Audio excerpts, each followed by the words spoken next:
ఓం మహాగణాధిపతయే నమః. ఓం గురుభ్యో నమః. ఓం శ్రీమాత్రే నమః. పరమేశ్వర స్వరూపమైనటువంటి జ్యోతిష, వాస్తు మరియు ఇతర అనేకమైనటువంటి శాస్త్రములను మనకు అందించినటువంటి మహర్షులకి నమస్కారం. హయగ్రీవ హయగ్రీవ హయగ్రీవేతియో వదయత్తస్య నిస్సరతే వాణి జన్మకన్యా ప్రవాహవత్. అరుణాం కరుణాతరంగితాక్షీం ధృతపాశాంకుశపుష్పబాణచాపాం అనిమాదివిరావృతాం మయూకైః అహమిత్యేవ విభావయే భవానీం. శ్రీమాత్రే నమః. ప్రేక్షకులకి ఆ లలితాంబిక అమ్మవారి యొక్క అనుగ్రహం పరిపూర్ణంగా కలగాలని మనస్ఫూర్తి కోరుకుంటూ మనం ఈరోజు చెప్పుకోబోయే టాపిక్ ఏమిటంటే, చాలామంది వ్యాపారాలు చేస్తూ ఉంటారు. కొంతమందికి అద్భుతంగా కలిసి వస్తే మరి కొంతమంది నష్టపోతూ ఉంటారు. అదేవిధంగా ఆ వ్యాపారాల్లో కూడా కొంతమంది పార్ట్నర్షిప్స్లో చేస్తుంటారు. అంటే అలాగా ఈ జాతకుడు ఇంకొకరు కలిసి పార్ట్నర్షిప్లో చేయడం, అందులో కొంతమంది ఓన్లీ ఇన్వెస్ట్మెంట్ చేయడం, అవతల వాళ్ళు చూసుకోవడం, ఇలా రకరకాలుగా ఇద్దరు ముగ్గురు కలిసి చేస్తూ ఉంటారు. అయితే ఈ వ్యాపార విషయాల్లో చాలామంది ఏమనుకుంటారంటే, నక్షత్రం టు నక్షత్రం, అంటే వీళ్ళది పలానా నక్షత్రం, అవతల వాళ్ళది ఇంకో నక్షత్రం అయినప్పుడు ఆ నక్షత్రాలు కలిస్తే చేయొచ్చు, నక్షత్రాలు కలవకపోతే వ్యాపారం పార్ట్నర్షిప్ చేయకూడదు అనుకుంటారు. అది పూర్తిగా రాంగ్, గుర్తుపెట్టుకోండి. అసలు అది ఎలా చూడాలి? ఎవ్రీ లగ్న అంటే 12 లగ్నాలు, మనకి లగ్నం తెలియని వారు రాసి చూసుకోండి, బట్ లగ్నమే చూసుకోవాలి.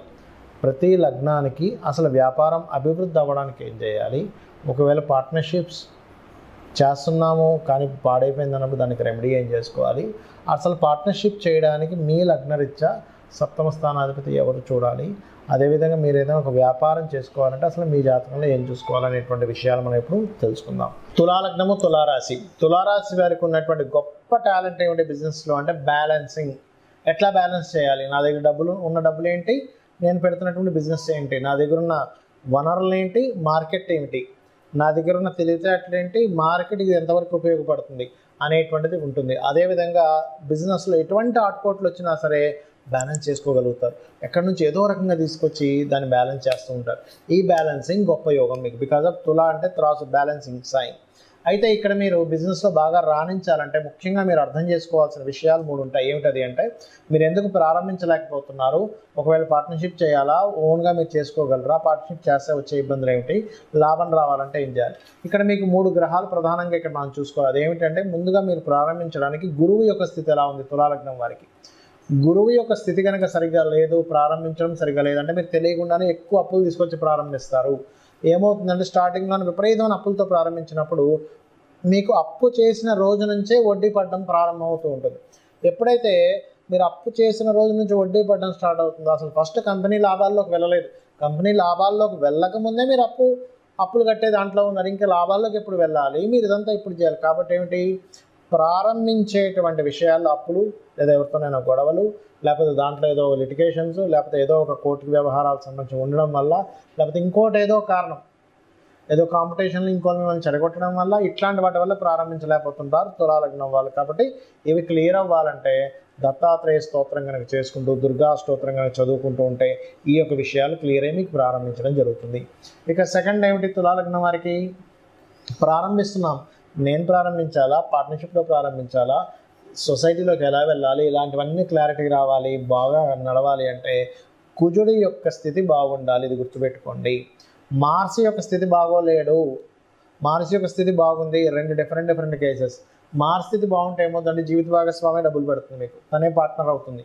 మార్స్ బాగోలేడు, జీవిత భాగస్వామి మూలంగా లేకపోతే వ్యాపార భాగస్వామి మూలంగానే బిజినెస్ అనేది అర్ధాంతరంగా ఆగిపోతుంది. సో ఇది మీరు గుర్తుపెట్టుకోండి.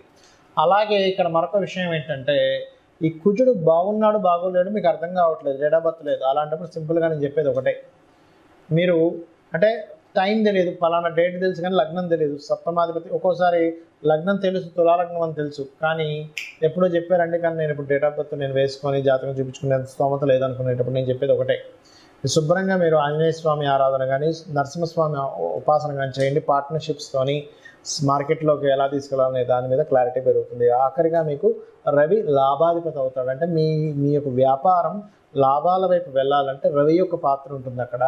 అంటే నిత్యము సూర్య నమస్కారాలు చేసుకోవడము, నవగ్రహాల్లో శని, రాహు, రవి గ్రహాల దగ్గర దీపారాధన చేయండి. అప్పుడు మీకు వ్యాపారాల్లో లాభం వస్తుంది. దీంతోపాటు లలితాసహస్రనామాల్లో ప్రత్యేకంగా ఓం ఇంద్రగోప పరిక్షిప్త స్మరతూనాభజంగికాయే నమః అనేటువంటి మంత్ర సాధన చేయండి. అన్ని విధాల మీకు బాగుంటుంది. అసలు ఒక వ్యాపారం కలిసి రావాలి అంటే స్టెప్ బై స్టెప్ నేను మీకు కొన్ని విషయాలు చెప్తాను.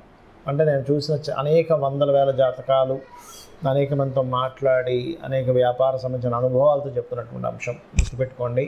పాయింట్ నెంబర్ 1, మీకు ఇంట్రెస్ట్ ఉన్న వ్యాపారం చేయాలని రూల్ లేదు. మీకు అనుభవం ఉన్న వ్యాపారం చేయాలి. ఎప్పుడైనా గుర్తుపెట్టుకోండి. ఇంట్రెస్ట్ వేరు, అనుభవం వేరు. ఇంట్రెస్ట్ ఉందండి, ఫైన్, దానిలో కూడా రాణించవచ్చు. కాబట్టి దానికి ఎంత కష్టపడాలనేది ఒక క్యాలిక్యులేషన్ చేయాలి. ఇక్కడ ఒక వ్యాపారం మనం ప్రారంభించేటప్పుడు ఆల్రెడీ డిమాండ్ ఉన్న వ్యాపారం మనం చేస్తున్నామా, డిమాండ్ని క్రియేట్ చేస్తున్నామా అంటే చిన్న ఎగ్జాంపుల్ చెప్తా. డిమాండ్ ఉన్న వ్యాపారం అంటే ఏమిటి? ఇప్పుడు స్కూల్స్ స్టార్ట్ అవుతాయి. నెక్స్ట్ స్కూల్ బ్యాగ్స్ అమ్మడం ఇస్ డిమాండ్ ఉన్న వ్యాపారం. మనకు మొన్న కోవిడ్ వచ్చింది. ఆ టైంలో మాస్కులు బాగా అమ్ముడుపోయాయి. బాగా వర్షం పడుతున్నప్పుడు మిరపకాయ బజ్జీలు ఎవరైనా కొనుక్కుంటారు. బాగా ఎండగా ఉన్నప్పుడు ఈ జ్యూస్ సెంటర్స్ కానీ, చెరుకు రసం బండ్లు కానీ ఇవన్నీ ఆటోమేటిక్గా అమ్ముడుపోతాయి. దాని గురించి మీరు పెద్దగా పబ్లిసిటీ చేయక్కర్లేదు. మనిషికి అవసరం, అవసరం బట్టి కొనేసుకుంటాడు. అర్జెంట్. ఇప్పుడు బాగా సిటీలో ఆ మధ్య ఒకసారి చూడండి, కోవిడ్ వచ్చినప్పుడు వ్యాక్సిన్స్ సంబంధించినవి, సమ్ టాబ్లెట్స్ సంబంధించినవి అవి బ్లాక్లో కూడా అమ్మారు. అంటే ఏమిటి? డిమాండ్ ఉన్న వ్యాపారం చేసేటప్పుడు డిమాండ్ ఏది ఉందో దాన్ని తెలుసుకుని వ్యాపారం చేయడం ఒకటి. రెండవది డిమాండ్ని క్రియేట్ చేసి చేయడం. అంటే ఒక వ్యక్తి ఒక వస్తువును ఒక రకంగా అమ్ముతున్నప్పుడు దాన్ని ఇంకా బాగా తయారు చేసి వేరే వాళ్ళకంటే నాది బాగుందని చూపించుకొని మార్కెట్లోకి వెళ్ళి అమ్మడం. ఈ రెండిట్లో మీరు దేన్ని బాగా చేయగలరు అనేది ఒకసారి ఆలోచించగలగాలి. ఇది పాయింట్ నెంబర్ 1. రెండోది, మీకు ధనం ఇచ్చేటువంటి కారకుడు నిజంగానే మీ జన్మజాతకంలో వ్యాపార యోగాలు ఉన్నాయా లేవా అనేది ఫస్ట్ చెక్ చేసుకోండి. అంటే వ్యాపార యోగం ఉంటేనే వ్యాపారంలో దిగాలి. వ్యాపార యోగం లేకపోతే వ్యాపారాల్లో దిగడం వల్ల నష్టపోవడం తప్పితే ఏమీ ఉండదు అక్కడ. దీన్ని ఎలా చూస్తారు అంటే బుధగ్రహం ఎలా ఉంది ఈజ్ మోస్ట్ ఇంపార్టెంట్. లాభాధిపతి ఎలా ఉన్నాడు, ధనాధిపతి ఎలా ఉన్నాడు. నిజంగానే బుధుడు రాసులకి లేదా ఈ యొక్క వ్యాపార కారకుడితో సంబంధం ఉందా, స్వేచ్ఛాయోగం ఉందా, అంటే శనికేతువులు ఎలా ఉన్నారు, శని రాహువులు ఎలా ఉన్నారు ఈజ్ మోస్ట్ ఇంపార్టెంట్. ఇక్కడ ఏదైనా ఒక వ్యాపారం సరే మీకు కలిసి వస్తున్న వ్యాపారం తెలిసింది. అందులో ఏంటి, అది సర్వీస్ ఓరియంటెడా ప్రోడక్ట్ ఓరియంటెడా తెలుసుకోవాలి. సర్వీస్ ఓరియంటెడ్ అయితే సర్వీసెస్ చేయడమే. అంటే లైక్ ఏదైనా ఇప్పుడు స్కూల్స్ ఉన్నాయి, సర్వీసెస్, అది ప్రోడక్ట్ కాదు. రియల్ ఎస్టేట్ సర్వీసెస్ అంటే మీరు మధ్యలో ఉండి మధ్యవర్తిగా ఎవరికైనా అమ్మిస్తున్నారు, కొనిపిస్తున్నారు, దట్ ఈజ్ సర్వీస్. అట్లా సర్వీసెస్ చేసేవి. డాక్టర్ ఉన్నాడు, సర్వీస్. ఆస్ట్రాలజర్ సర్వీస్, వాస్తు కన్సల్టెంట్ సర్వీస్, లేదా ఒక జాబ్స్ పెట్టించే కన్సల్టెన్సీ పెట్టుకుంటారు, అదొక సర్వీస్ అనమాట. అదేవిధంగా ఏదైనా ఒక రెంటల్స్కి ఇస్తున్నాము. ఇప్పుడు షామ్య మనకి ఇవి ఉంటాయి, ఏది ఒక వంట సామాన్లు కానీ లేకపోతే పెళ్లి సామాన్లు కానీ రెంట్లకి ఇస్తుంటారు. నువ్వు ఎనీథింగ్ నువ్వు ఒక రెంట్కి ఇచ్చి మళ్ళీ ఆ రెంట్ మీద తీసుకునేది కూడా సర్వీసెస్ కిందకే వస్తాయి. అంటే నువ్వు అక్కడేమీ ప్రత్యేకంగా నువ్వేమీ అమ్మట్లేదు, నువ్వు ఒక సర్వీస్ చేస్తున్నావు. నీకు సర్వీస్ ఉందా, బిజినెస్ లేకపోతే ప్రోడక్ట్ ఉందా ఈజ్ మోస్ట్ ఇంపార్టెంట్. ఇవన్నీ ఒక ఎత్తు అయితే ఏ బిజినెస్ అయినా సరే దానికంటూ ఒక లెక్క ఉంటుంది. చాలామంది తెలియని విషయం ఏంటంటే బిజినెస్ పెడతారు, నెల రోజులు చూస్తారు, 2 నెలలు చూస్తారు, అమ్మో మన వల్ల కాదు ఇది తీసేయాల్సిందే అని ఇమ్మీడియట్లీ తీసేస్తారు. ఒక మొక్క మనం నాటినప్పుడు, ఒక విత్తనం వేసినప్పుడు ఆ విత్తనం చిగురించి పైకి రావడానికి దానికి ఒక టైం పడుతుంది. అది మొక్క అవ్వడానికి కొంత టైం పడుతుంది. దాని రక్షణను ఇవ్వాలి, దానికి ప్రొటెక్ట్ చేయాలి. ఆ మొక్కని ఏ మేకలో అవి ఇవి తినేయకుండా అది కొంచెం పెరగడానికి ఎరువులు వేయాలి. దానికి ఒక కొలమానం ఉంటుంది. 2-3 సంవత్సరాలు, 4 సంవత్సరాలు, 5 సంవత్సరాలు మనకు పండు వస్తుంది. ఆ క్యాలిక్యులేషన్ రిస్క్ తెలిసిన వాళ్ళు దాన్ని యాజ్ ఇట్ ఈజ్గా ఒక రైతుకు తెలుసు. అదే మనకు చిన్నపిల్లలు అనుకోండి, రోజు ఆ విత్తనం వేసిన దగ్గర తీసి ఇంకా మొక్క రావలేదు ఏంటని చూస్తూ ఉంటుంది, మొక్కే రాదు.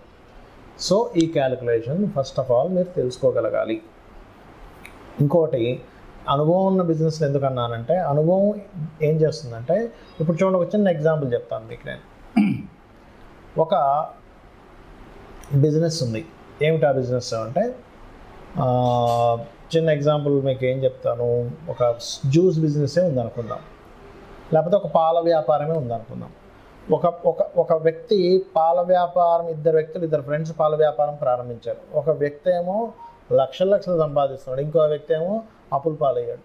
అదేంటారు, నువ్వు ఒక 50 గేదెలు తీసుకొచ్చాను, నేను 50 గేదెలు తీసుకొచ్చాను, బట్ మన ఇద్దరం ఎందుకు సక్సెస్ ఫెయిల్ అయ్యేది తీసుకుంటే, ఇతనికి అనుభవం ఉంది. ఎలాంటి అనుభవం ఉంది? సక్సెస్ అయిన వ్యక్తికి ఒక గేదెని చూసినప్పుడు, ఒక ఆవుని చూసినప్పుడు ఆ దాంట్లో సెన్సిటివ్ తెలిసిపోయేది, ఇది జబ్బులో పడబోతుంది అని. అదొకటి. రెండవది, ఇక్కడ ఇతను ఓన్లీ పాలతోనే వ్యాపారం చేశాడు, కానీ మిగతా వచ్చేటువంటి వాటితో కూడా ఈయన వ్యాపారం చేశాడు. ఏంటి, ఆవులు కూడా పెంచుకొని ఆవు యొక్క గోమూత్రం అమ్మడం, ఆ పిడకల్ని కూడా అమ్మడం, దాని ఎరువులు దానికి మార్చుకోవడానికి, వీటికి కూడా వ్యాపారం చేశాడు. అంటే ఏమిటి, ఒక వ్యాపారాన్ని ఎలా చేయాలి, ఆయనకు లాస్ వస్తుంది, నాకు లాభం వస్తుంది, వాట్ ఈస్ ద రీజన్. ఇట్లాగే చాలామంది బిజినెస్లో కూడా ఏం చేస్తారు, వాళ్ళకి అవసరం లేకపోయినా స్టాఫ్ని ఎక్కువ మంది పెట్టుకుంటారు. ఆ స్టాఫ్ ఎక్కువ మంది పెట్టుకుని వాళ్ళకి శాలరీస్, ఫస్ట్లో ఎంత స్టాఫ్ కావాలి, నేను ఎంత స్టాఫ్ని రిక్రూట్ చేసుకుంటున్నాను అనేటువంటి స్ట్రాటజీస్ తెలియకపోతే కూడా లాస్ వస్తుంది. హెవీ రెంటల్స్ పెడతారు. సరే ఓకే, ఒక్కొక్క ఏరియాలో మంచి పాష్ ఏరియాస్లో హెవీ రెంటల్స్ ఉంటాయి, కానీ దాని తగ్గట్టుగా మనం ఎన్ని రోజులు భరించాలి, ఎన్ని రోజులు భరిస్తే దానికి ఎంత కష్టపడాలని ఒక స్ట్రాటజీ కనుక వేసుకోకపోతే మీరు బిజినెస్లో రాణించలేరు. ఫైనల్గా నేను చెప్పేది ఒకటే, ఎవరైనా బిజినెస్లో రాణించాలి, బాగా లాస్లో ఉన్నామన్నప్పుడు అమ్మవారి మంత్రం ఒకటి ఉంటుంది, అది చెప్తాను ఫైనల్గా. ఏంటది అంటే, ఓం ఇంద్రగోప పరిక్షిప్త స్మరతోనా భజంగికాయే నమః అనేటువంటి నామం కనుక రోజు 40 నిమిషాలు చేసుకున్నట్లయితే ఖచ్చితంగా బిజినెస్లో సక్సెస్ అవుతారు. శ్రీమాత్రే నమః.